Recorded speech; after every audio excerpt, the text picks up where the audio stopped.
Hello, everybody, and welcome, welcome, welcome. I'm Sarah Faruya from the Legends podcast, and I believe there are many ways to lead a life. Now, have you ever listened to, watched, or read a fairy tale, and when they say, and they lived happily ever after, you thought, and what the fuck happens next? Because I have. And this is a new mini series of mini podcasts called What the F Happened Next. And I am so thrilled to invite my first guest on this podcast, who is Lindsey Sawada.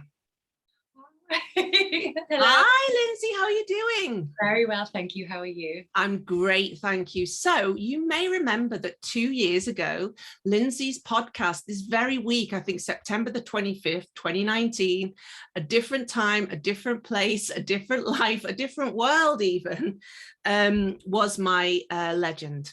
She was videoed. We went videoed and videoed in her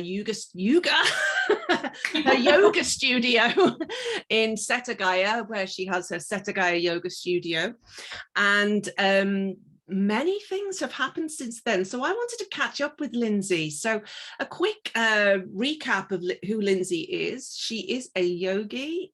She also has some other talents and jobs that she told us about. She's been many things, such as a dance instructor, a nanny, and of course, a yogi. I think she was Tokyo's premier Zumba teacher for some time.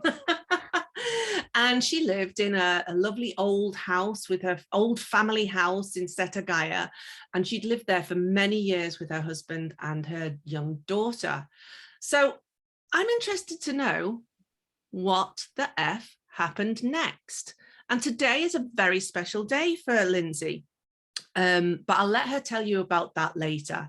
So back then, September 25th, in 2019, we were fresh from running a yoga retreat together. To be very clear, it was a yoga, movement and coaching retreat, which was really beautiful, wasn't it, Lindsey? It was great. Yeah, it was really lovely. And we said, let's do this every season or 3 times a year. Once we'll do it in town. Once we'll do it with our other partner, Maya, in the countryside, Nagano. And then once we'll do it by the beach with Sarah and Sushi. But life had something different planned for us. So the first question I want to ask you is, tell me a story from the past 2 years that's had an impact or influenced you, Linz. There's a lot.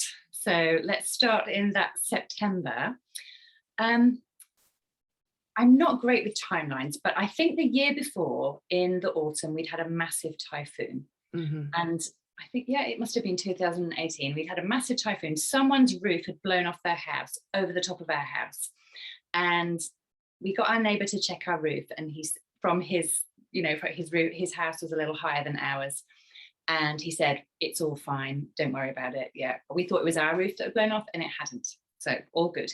And then fast forward to just a little bit after, we had our first podcast. Mm-hmm. Was it? Yes, it was a video. It was a video cast at that time. Yes. Again, yeah, thanks, COVID. Yeah, right. And then, so that October we had another massive typhoon, and then actually our roof blew off our house. I mean, not the whole thing, but like a massive chunk of it. And we had like a blue tarp on the roof for ages. So because the house was so old, we really thought about, was it a good idea to reform, or was it a good idea to knock it down and start again? And if you're listening from abroad, that probably sounds a little bit extreme, but houses in Japan are not built to last for centuries like they are, perhaps in England. Exactly. And one other thing to say is reform means renovate. Oh, yes. Okay. Yeah, so we forget that when we've been here for a long time. It's called a reform. You can reform your clothes, which means repair, or reform your house, which means renovate. I just don't know what's proper English anymore. I'm so sorry. Yeah, well, we speak our hybrid Japanese English version, right? Which is also valid. So yeah. So the house. Yes. The kitchen was really old. The bathroom was really old. And I never loved the house anyway. Like, I moved in as the outsider into the family home. So it was nothing that I'd chosen. So we had a little look around, and the first looked at 4 or 5, those sort of housing like complexes with all the big companies, and they've all got like a sample of their building. So we went to look around a few. We got quotes from a few, but once we looked around, we pretty much decided that we were going to knock down and restart. So that's what we did. Yeah, and instead of just putting one house, it is one building on the block, but it's a building, it's not really a house. And we live on the 3rd floor. I have an outdoor studio now on the roof, and then we've got 5 apartments underneath, so on the 2nd floor and on the 1st floor, and my husband's got his dream garage down on the 1st floor as well. So that's what happened there. So that's what sparked you to rebuild. That's what sparked. So that those 2 typhoons and this old house that had never felt like yours sparked you to decide to rebuild. Yeah. So what was that? Well, I've got a couple of questions here, but what was that process like, the knocking down and rebuilding process like, and what were the negotiations within the family like as well? Yeah, I mean, I think I said this last time, but everyone here is pretty easygoing, perhaps except me. So I suggest these things and people sort of go along and see what it would be like, but it just became apparent it was the best idea financially to do that first. We could keep plowing money into this old house. You know that movie, The Money Pit? Is it? I haven't seen it, but not seen it yet. Well, it was starting to become like that. So yeah, we decided to rebuild, and you know, everyone's like, yeah, let's do it. And naively, because it was very hard. Okay, so we'll come to that. So it was naive. So so I'm wondering then, is there a certain degree of naivety to go into a project like this very optimistically and then have to take each hurdle as it comes? It was a fight the whole way, right until like the day before moving day. We were like literally battling to get what we needed and what we've been, you know, promised and offered and all this kind of stuff. Yeah, so I became tough. You became tough. Yeah, I became tough, and I used to think of myself as being a little bit meek and mild and not asking for what I want. Well, that doesn't happen anymore. I ask for exactly what I want. So yeah, it toughened up in a good way, I think. Yeah. So tell me maybe like the top 3 problems that you had where you had to kind of go back in and negotiate, because, you know, builders are notoriously incredibly talented, but also notoriously want to cut corners or persuade you to do things that are in their interest but may not be in yours. Yeah. Well, let's see. Well, the yoga studio, I wanted a bigger yoga studio. My studio was really small. And then COVID started kicking in, and it became apparent that, you know, all my lovely friends with all these beautiful studios were really struggling. So was it a good idea to put a yoga studio within the building? Financially, I don't know. Like I would have been worried that I couldn't have enough income to support paying the mortgage. So we decided not to put the studio in the building and put another flat in the building instead. Yeah, so that was a really hard emotional decision. Because I'd sort of mentioned to some people that, you know, I was building this new building, I was going to have a wonderful new yoga studio, and, you know, my pride a little bit was like, it took a bump. It really did. So that was hard emotionally, and I thought that perhaps I would give up teaching yoga from my space. I thought I would find another way to teach at some point. So I think that was the initial first thing that we had to overcome. Another thing was creating, we had to have different types of loan for a different section of the building, which all became really complicated. So if I was going to put a yoga studio in the building, we would have needed a business loan, or I would have needed a business loan. Then we needed the home loan for our section of the house. And then we needed, I'm trying to think of the word, but it's like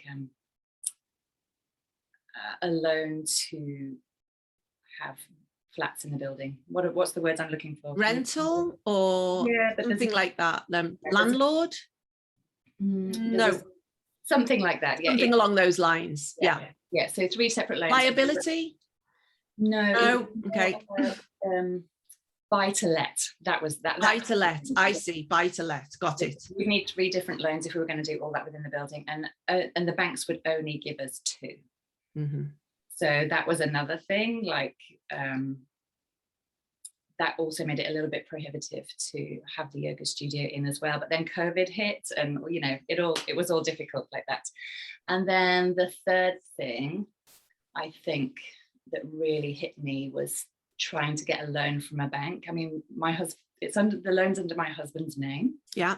It's not a dual loan, even though, you know, I work and pay off the mortgage as well. It's in his name, and banks wouldn't loan to us. Some banks, not all of them, they're flat out no, because I was a foreigner. His wife was a foreigner. Yeah, and they're still, I mean, I don't know that they're allowed to say that, but like, we were fighting so much already to get what we wanted. You've got to let that stuff go, right? To pick your battles, really. And like, you know, I could take them to court, but what they say, whatever. Like, let somebody else do that. Like, that's not what I'm going to do right now. I need to focus on what I want to do, not what somebody's trying to stop me doing. So that was hard. Yeah. And then the fourth thing is just the whole process of building a place. It's hard. It is hard. I can remember when my husband and I were going to rent a place in Nakano in central Tokyo, and they would literally pick up the phone and go, yeah, there's a foreigner. Do you take foreigners? All right, then. Sorry, that flat's gone. Yeah. Mysteriously. Poor Keisuke had a baptism of fire there, because he didn't, you know, obviously people don't always believe you when you say weird things happen to me or whatever, but yeah, he was like, oh wow, this is real. Interesting. So the building itself is really a hard process, and you also had to move out, right? So while they were moving, you had to find yourself a rental and go and live there. So what was that whole process like, shifting everybody out?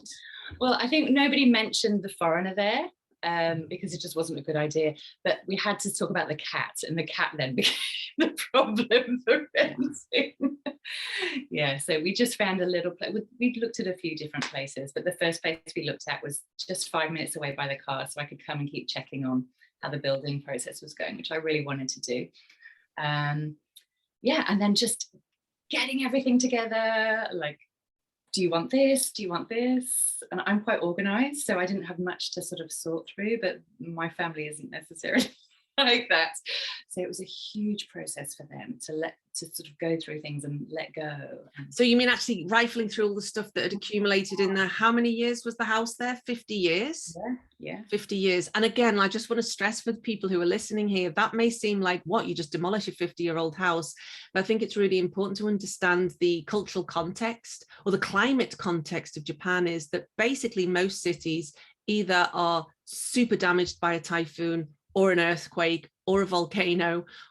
Pick your disaster every 60 years, 50 or 60 years. So houses are built to last that long. So they're built to easily collapse and easily rebuild. Tell me where I'm wrong, Lindsey. I think it's something like that. And I think as time goes on, the buildings get stronger, and, you know, more fire resistant and that kind of thing. Yeah, but traditionally that's how it's been up until now, or in the last, I don't know how many years. I think the old wooden houses are still around. They were built to last, but the kind of, you know, this kind of quickly put them up and then quickly knock them down, that's been a cultural thing for 50, 60, 70 a while, I think. Yeah. So going through all the clutter in the house, what was that like? So you said you're pretty organized, you're pretty you like to keep just what you need or just enough. Yeah. How was that then for the other members of the family who maybe had been there for that long?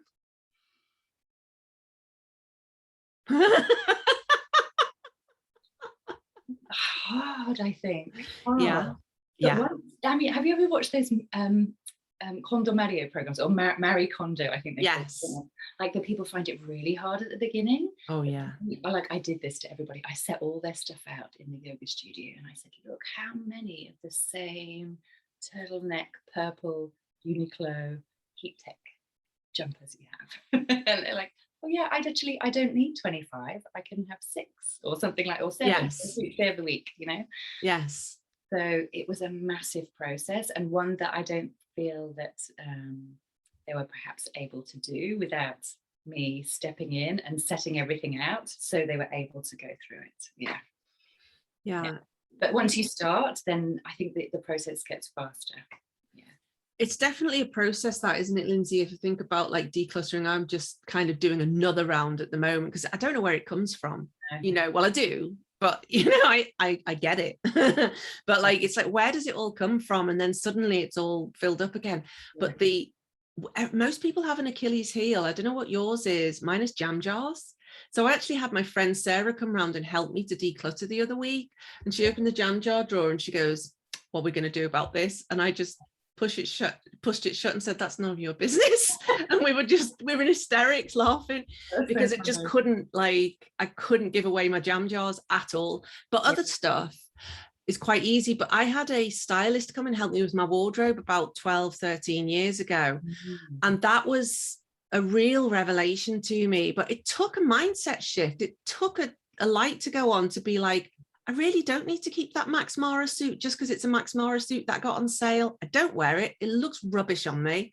Somebody else will look way better in that. And then, like you said, once the seal is broken, right? And then you created something really wonderful out of it, but with your clothes swaps. I imagine that's kind of how. Oh, yes. Yeah. You're right. Yeah, that's right. Yeah. Wow. Okay. Yeah. Nice connection made there, Lindsay. So back to the yoga studio then, how hard was it for you to, because when you was first mentioning this, I was like, this is amazing. She's got a yoga studio inside the house and blah, blah, blah. And I just assumed you were doing that. The first bit of COVID, when COVID hit, you were still in the old house in the yoga studio. Is that right? That's right. That's correct. Yeah. And so you had to kind of close it. Is that, yeah. Correct. Yeah. Okay. Yeah. So that was part of what sparked you, but was that a really, like you said, was that a big emotional decision for you? Oh, I just felt more than for myself that I was letting other people down. In fact, it still makes me feel a little bit tearful now that I'd got a really lovely lady that was helping me out with sort of translations and stuff. And I think she was really enjoying it. And it was so hard to let her, I felt like I was letting her down. And then I've had students that they've come back to the new studio, but like they've been with me since the first day that I taught Zumba. Like how many, like more than 10 years ago. Yeah. And they've come to like all my classes all the time. And it just felt like I wasn't able to provide anything for them anymore. Yeah. Yeah. And actually, for anybody that doesn't know Sarah as a coach, I went crying to Sarah. I was like on her couch. Right. You need to help me find out how I'm going to tell people. That's right. I'd actually literally forgotten about that until you just said it there. But there's a really good point there, is you don't have to do everything yourself. You don't have to write the email yourself. You don't have to. There is somebody somewhere who you can either pay and get into a transaction with to help you with that, or I'm sure you've got a friend who can help you to proofread an email or something like that. But that was really useful, wasn't that? I don't think that was just about the email, was it? That was about the process. It was the whole process. And if anybody hasn't had Sarah as a coach and they need coaching, it's going to be like the best money that you've spent. Honestly, that really helped me. Yeah. I'm so happy to hear that, because then you were able to get things moving, right? And so you got things moving, but I'm going to just jump forward to what you have now. So you still have a yoga studio, but tell me about it. I love the photographs. You must go and follow a Setagaya Yoga Studio on Instagram, because the photos are so beautiful. But tell us about how did you choose this, and where did you get this vision from? When I had to close the other studio, I really thought this, I'm not going to have people in my space anymore. Like maybe I need a little bit more freedom. But as soon as I'd made the decision, and as soon as the house was knocked down, I really, really missed it. Really missed it. So let me clarify, Linz. You missed the idea of having an in-house yoga studio. Yeah, I miss that sense of community. Like it's rarely that people come from more than, from out of Setagaya, basically, this ward in Tokyo. So, and I know people down the street, and it's really lovely. So I missed that whole teaching in my own space. And the option to teach at other studios because of COVID, really weren't there at that point. I mean, I think it might be an option now. So as we were designing the house, when it became apparent that we weren't going to be able to put a studio in, it didn't make financial sense. I thought, am I going to have people in my living room? And then we realized we could do the whole flat roof thing and make it, I mean, it's like 5 times bigger than the studio was at the other place. So because of It's a COVID, rooftop studio. it's a rooftop, it's an outdoor studio. So obviously there's limitations with that. When it's super hot, we can't have morning classes. So we switch in the summer to the evening classes. When it's very, we haven't done the very cold season yet. So I don't know what that's going to bring. I need to do a whole year of classes up there before I know how things are going to work out. But it's very beautiful. You can see Mount Fuji from up there, and the beautiful air, and you can, like, at the moment, because you can hear all the crickets because it's autumn, and I've got little lights up there, and it's very relaxed, and I love it. I absolutely love it. And then the times that I can't teach on the roof, we switch the classes to online classes, and some people join, and some people, online classes are not for them. Yeah. I love it. And what I love is, I mean, that I loved Skywatch, right? So when I moved here, one of the things that I wanted to do was really appreciate where I lived. So I just started taking photographs outside my window of the sky, and I call it #Skywatch, and I love it. But what I also love is that then you're over in Setagaya doing the same, and sometimes you can see the same clouds, which is weird, isn't it? Yes, it is. Yeah. But you see them from where you are, and I see them from where I am. We both see Mount Fuji. Yeah. So you get these gorgeous sunsets. There was a beautiful video you posted the other day. And how does it feel then? How do you feel on that rooftop when you're up there? It's like magic. It's like yes. Magic. Yeah, it's so nice. It's so nice. Yeah. And when there's an auto lock on the door, so people have to come on time. So the class starts at 6:30 in the evening. They have to be there by 6:25, otherwise they can't get in. So it's made people be really good with their timekeeping. But people tend to come at like 6:10 when the doors are open. And when I come up to the roof after I've greeted everyone at the door, people are taking photos, they're chatting with each other. It's a really lovely community space. Yeah, lovely. We're very lucky, very lucky. Auto lock on the. So is there a direct route up to the? Or do they have to go through your house, or is there a direct route? It's not through the house, it's through the community hallway. So there's a staircase that goes up through the center of the building, and it leads to the different flats, and it also leads up to our flats, and then beyond that up to the 4th floor, which is the rooftop yoga studio. Beautiful. And you've got an elevator inside, or a lift inside the house as well, right? Yeah, that's for grandma. Grandma lives with us, and we want her to, if she wants to, she may want to live with us forever, but she can stay at home as long as she wants to. She doesn't have to climb lots of stairs. And then, hopefully we won't need to worry about an elevator in our old age, but maybe it'd be very nice for us to have an elevator. So for sure. Especially with 4 floors. Yeah, it's just such a good, my friend who's Tom, who's also a yoga teacher, we were down here and he was like, Sarah, found a really reasonably priced flat that overlooks the bay of Zushi. It's the 4th floor, it's a walk up. And I was like, turning 50 soon, mate. No, 20 years ago maybe, but no, I'm good. So yeah, awesome. Flats, built-in income stream, very smart. So how did that spark off, and this is such a great, how can I say, it's just such a visionary way to do this. Whose idea was that, and how did you get it in place? Oh, Lindsey, of course it was your idea. Yes. Okay, so how do you fund a mortgage like so yoga, I'm going to be completely honest with you, this is my passion project. This is not making me a lot of money. I mean, it's just not. Let's be honest, it's not. And so who is going to give a yoga instructor a mortgage for a building that's, a new house? It would have to be much, much smaller, poor quality. And, I don't know if we're going to be able to retire. Like our generation, we may be very lucky if we're able to retire. But, not me, mate. Yeah. So a supplementary income when we're older and we can't work as much, or we don't want to work, it just makes sense. And my daughter, her chosen career path at the moment, I mean, she's only 18, might not necessarily be a stable income as a performer. It may be, she may do wonderfully well and support me in my old age, but it feels nice that we've built in this system that will support us in our old age, and that will support her in her career path. Yeah, if she needs it. Hopefully she doesn't. And don't watch this, May. Work really hard. Well, she's going to watch this. Sarah, Auntie Sarah. So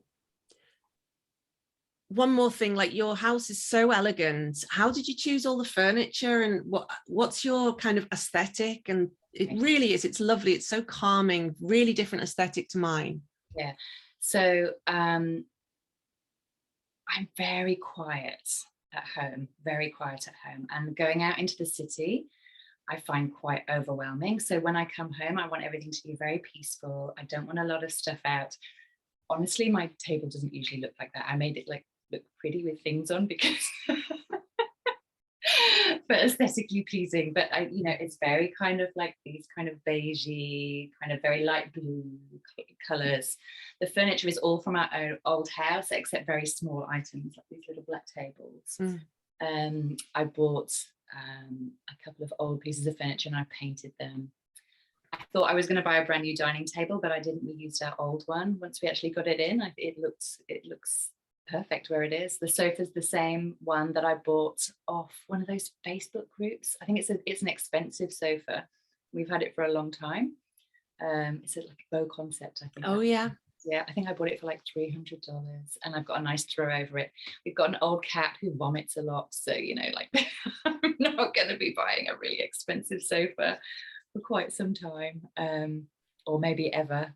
Yeah, so just calm, neutral, and then at some point soon I'm going to look into some brighter artwork. Beautiful, beautiful. So how did you cope with Corona times then? Because you did all this, everything during Corona times. Yeah. How was that? And how did you stay safe and cope and sane? The building of the house, we'd have meetings with one guy from the company that we built the house with, and he would come to the house and we'd have all the windows open, even in the middle of winter, and we'd all have masks on. And the company that we built with, when we went to see like their interior stuff and what kind of wallpaper we're going to have and things like that, they really kept everybody safe. They were only had a certain amount of bookings at that time, and it wasn't so leisurely, and you couldn't sort of like muse over things as much as probably you could do ordinarily. But I felt safe in COVID times there. And then with regard to anything else, I've done a lot of yoga teacher training over the last year and a half. I've taken 2 different courses, and that is what's kept me sane. Yeah, I've just been studying the whole time. Yeah. And also I have a nanny job again, which is the reason why I first came to Japan. I'm working for the cutest little, I'm working for their mother, but like I take care of 2 really cute little kids. Yeah. So, and I think I'm quite useful there too. So yeah. Full circle. Yeah. So one of the big things that happened to you recently, and I'd rather not, you didn't tell me the detail of this because she's going to be my next shorty guest. She is. Yeah. But you said goodbye to your daughter, so you're an empty nester. Yeah. That was only last week. So 2 weeks ago. 2 weeks ago. Yeah. So how are you feeling about that, Lindsey? Oh, the first 2 days were not pleasant, I have to be honest. Like I felt very, very sad. And don't tell us where she is. I won't. I'm not going to say anything. I think I picked a fight with my husband when I came off, dropping her off at the airport. He'd had his second COVID vaccine that day, wasn't feeling well, couldn't come to the airport. So I did what any good mature adult does and picked a fight with him when I got home. Slow clap to standing ovation, Linz. Well done. Proud moments, yeah. Because I was very upset. Of course. Yeah, and then it's not like when you and I left home. No. We can speak over FaceTime, or we can text all the time. Like when you and I left home, Sarah, like we call our we gone like once a month, and they were like, "Are you okay? Yeah, I'm okay. You're not dead? No, everything's okay. You're right for a minute. Yeah, good. All right. Costing too much. Goodbye." And that's it. Like this call's getting very dear. Yeah. That would cost you like 20 or 30 pounds or something like that. Exactly.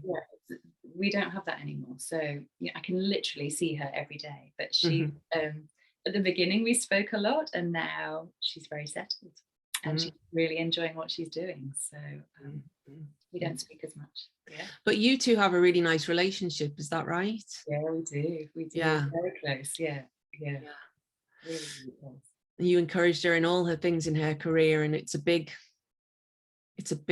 commitment for a parent, that is. I think there's so many people who wouldn't have that same opportunity because of you, and I want to honor you in that, Lindsey, because I think, you know, it really does take an awful lot of input on the parents' part to produce somebody with such elite potential, or not just potential, but elite doing it, action. You can't, it's not something to take lightly. So thank you so much. That's really nice. It's true though. It's true though. So what's the future for Lindsey in the rooftop garden, the rooftop yoga studio and everything else? More classes up there, very sort of like community based. And I've started teaching yoga to some quite big corporations too. Wow. Yeah, which is fantastic. And I've gathered a few private clients, which has been really lovely. I am still nannying, and I intend to be there for the foreseeable future.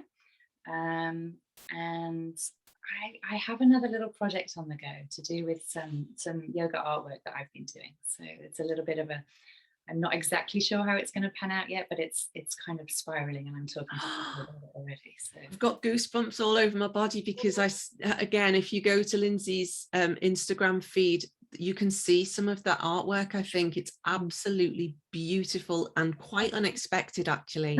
And for somebody like myself, it was an absolute joy to see that. All different shapes and sizes of yoga bodies. So that's really, really marvelous. Gorgeous. And so anything else you'd like to say that you haven't said, Lindsey, or share with us about what the fuck happened next? Go for whatever you want to do. Like, it usually works out. Just give it a go. Give it a go.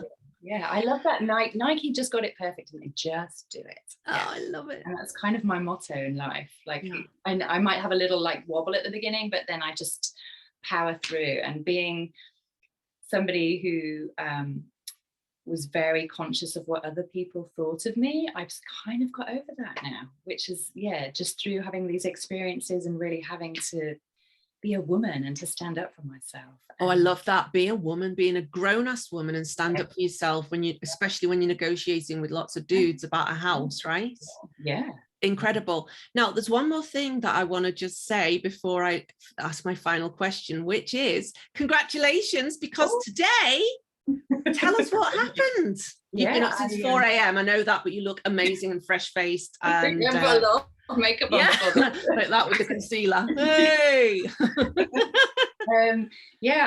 I've been taking a 300-hour yoga teacher training with a wonderful teacher called Caroline Wybar, if anybody's interested in Caroline Wybar. Okay. We can link to her in the show notes, maybe. Yeah. Her website is great, and she offered an online 300-hour teacher training course, and it's been fantastic. I've learned so much, and today I did my final test and I passed. Yay! So, and you got your certificate. Yeah, so I probably did about 400 and odd hours out of this over 6 months, full-on studying, and I proved to myself that I'm not I'm sorry, I hope there's no children. I just used this is called What the Fuck Happened Next. Good. Right, so I'm not a shit student. I'm a good student when the material provided in front of me is interesting to me. So if anybody young and youthful who's in school, who's finding it hard, is watching this, when you find the material that you like, that's interesting to you, you will be a good student. So if it's not working out for you now and you're in this kind of mandatory education, it doesn't mean it's always going to. That's brilliant advice. And what was your biggest takeaway from your was that your biggest takeaway from your learning process, or is there something else? Biggest takeaway was like all the amazing anatomy stuff that I learned. That Caroline had doctors teaching us on the course about anatomy, and it was incredible. It was fantastic. So I really feel like I know a lot. Obviously, I can't know everything, but my knowledge is really, gained a lot of useful information. Oh, Lindsey, that's brilliant. I mean, I have a degree in human biology, so we'll have to geek out on human bodies at some point. So, Lindsey, this is a lovely time to just go into my final question, which is, there are many ways to lead a life. What does that mean to you now, or in the past 2 years? How has this become even more apparent to you?